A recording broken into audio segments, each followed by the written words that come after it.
Recently, I had a conversation with Muslims where I learned that if I want to refute Islamic theology and Islam's idea of Allah, then I should demonstrate logically that Islam's teachings are indeed false. Because of that, I have decided to sit down and to do exactly that with this video, and to demonstrate with a purely philosophical approach that Islam is false. This may also be applicable to other religious beliefs and doctrines.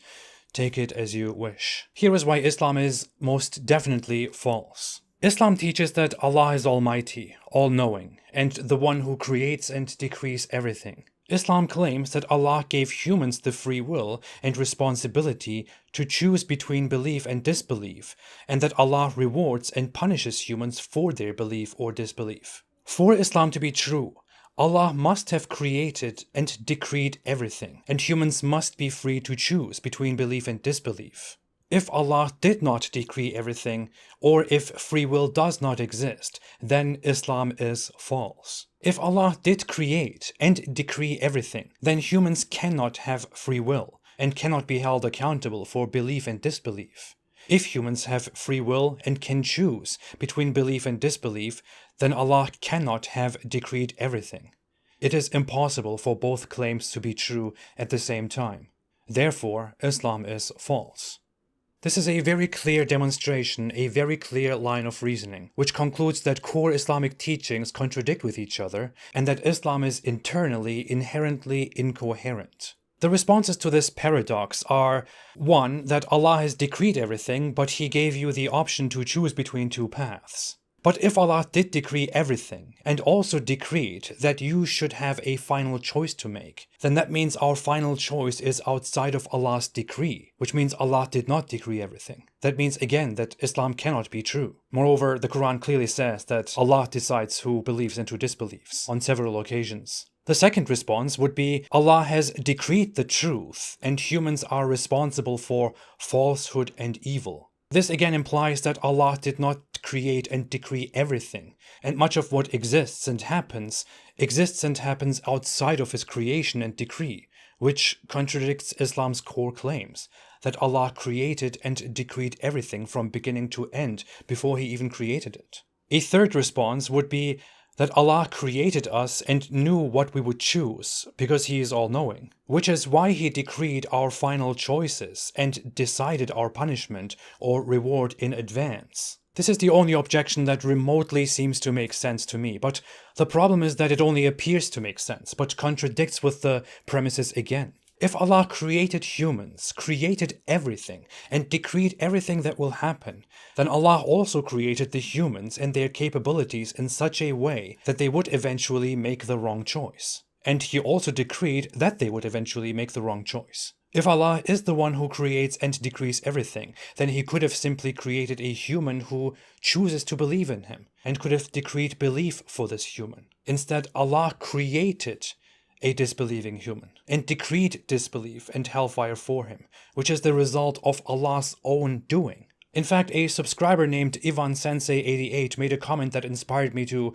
make this comparison to creating a robot with free will. If I create a robot with free will, and I know exactly every single action that this robot will take, then the robot doesn't really have free will, as I already foresaw all the actions it will take, and this robot is operating under the illusion of a free will and a free choice. To add to that, if I create a robot and I know exactly every single action the robot will take, and create it nevertheless, then I will have essentially approved my own plan to create this sentient robot while knowing that this robot would make the wrong choice, and that I would therefore punish this robot with eternal torture. But if I want to create these robots just so they serve me and worship me, but I know that this particular robot will not do that and will burn forever, then why exactly am I doing that?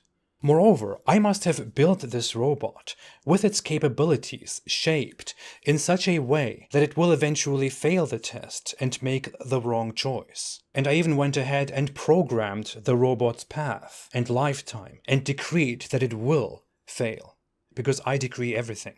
What exactly am I punishing in this case? Am I really punishing my own creation for its own faults? Or am I punishing my creation for the faults that I have created?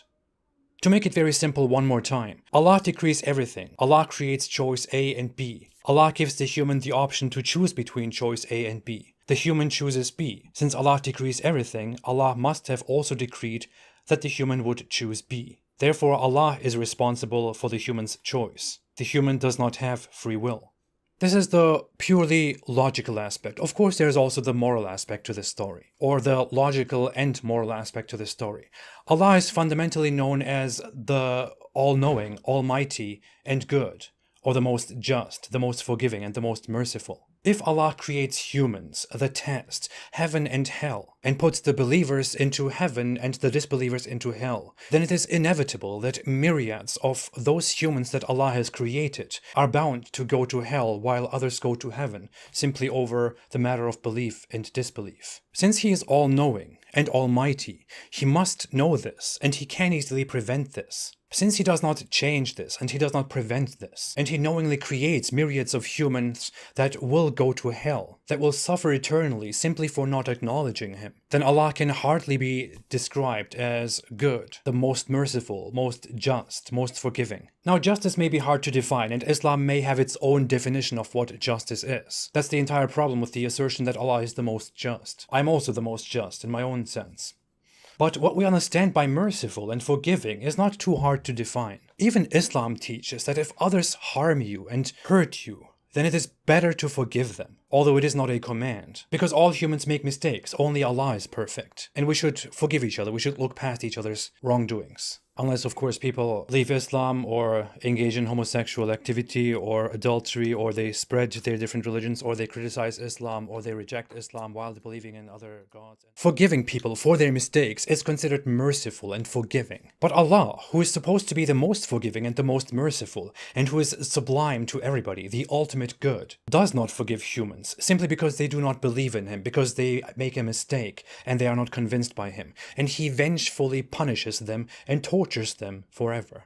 But He is the most merciful and the most forgiving. It rather looks like most merciful and most forgiving don't really mean anything in Islam, because those words are also arbitrarily defined. So when we talk about how Allah is the most forgiving and most merciful, that doesn't really mean anything. And good also doesn't mean anything in this case. It is also, again, completely arbitrarily defined. No matter what our moral stances are, we all know that a normally functioning human has a bad reaction to pain and harm, and a good reaction to benefit and pleasure. This is why our moral systems are in one way or another based on preventing harm and pain, and aiming for benefit and pleasure.